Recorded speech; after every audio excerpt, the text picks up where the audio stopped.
The amazing renaissance of the superhero post 9/11. The release of The Amazing Spider-Man 2 comes in the middle of a slate of superheroic movies including Thor, The Dark World, Captain America, Winter Soldier, and the second in a series of X-Men prequels. Expectations for The Amazing Spider-Man 2 are high. The film promises much big screen excitement, but to some there is the added expectation of a self-examination of the American psyche. This is something that post 9/11 viewers of superhero films have come to expect. In the days pre 9/11, depictions of superheroes were variously considered to be camp.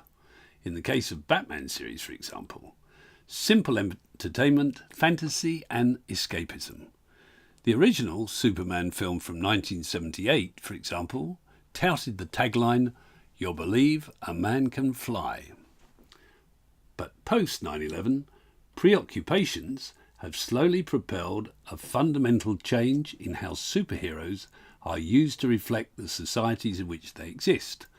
Gone are the one-note villains of past text, hell-bent on destruction and death for the sake of it, theatrically costumed as if to suggest a slightly amusing side to their maniacal desires. These villains of yesteryear, who could be easily defeated by the hero in under 2 hours, have been replaced with complex representations of man's inhumanity to man, and they are set against darker, deeper and more vulnerable superheroes whose weaknesses are exposed like the raw nerve that was America in the days following the 9/11 attacks.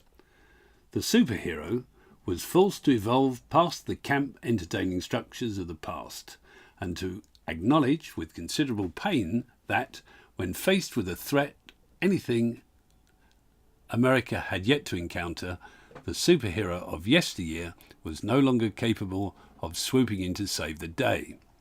Post 9/11, the traditional notion of superheroes rung hollow. They had to be reinvented so that they most realistically reflected the fears and concerns of a new post-attack America. Examples of this reaction can be seen in films such as Captain America, Winter Soldier. The films track Steve Rogers' development from his initial patriotic state through the questioning of authority in the Avengers to a realization that the days of a clear, definitely evil and clearly identifiable enemy are gone. Instead, Hydra has re-emerged in the post 9/11 landscape of a shadow of S.H.I.E.L.D., the Captain's own agency. Rather than exist in sharp counterpoint, both agencies feed from the same trough of surveillance and fear in order to inflict a totalitarian regime upon a previously free people. By presenting both groups as two sides of the same coin, the previous modes of us versus them immediately become less tangible, raising questions of the meaning of freedom, the imposition of the will of one group over another, and the nature of terrorism itself. A similar development is seen in the other films too.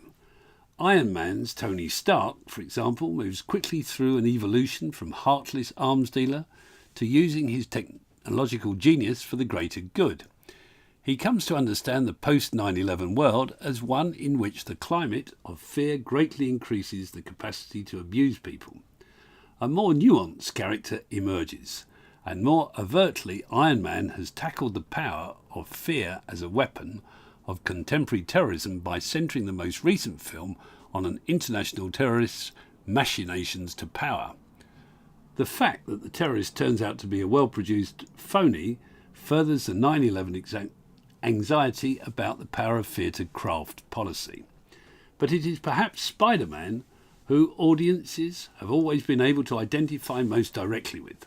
Spidey is an everyman and sees the world in much the same way that an avenged American might. As a New Yorker, Spider-Man is symbolically linked with the city, so as a result one might understand him as representative of the reaction of the city and the nation in the post 9/11 world.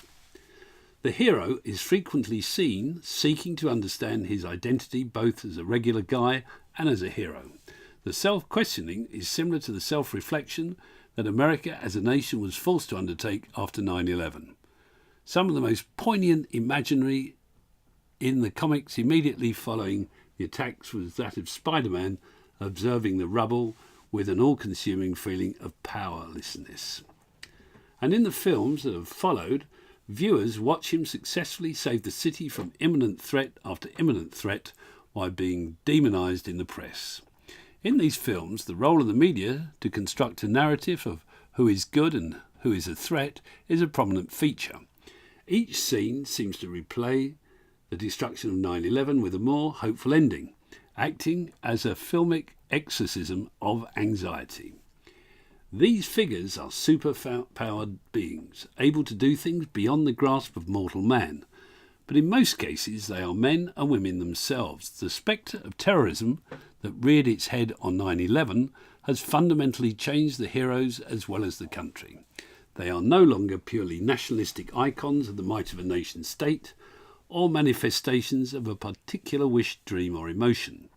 They are more vulnerable, uncertain in many of their decisions and constantly adapting to the changing position of the America in the world.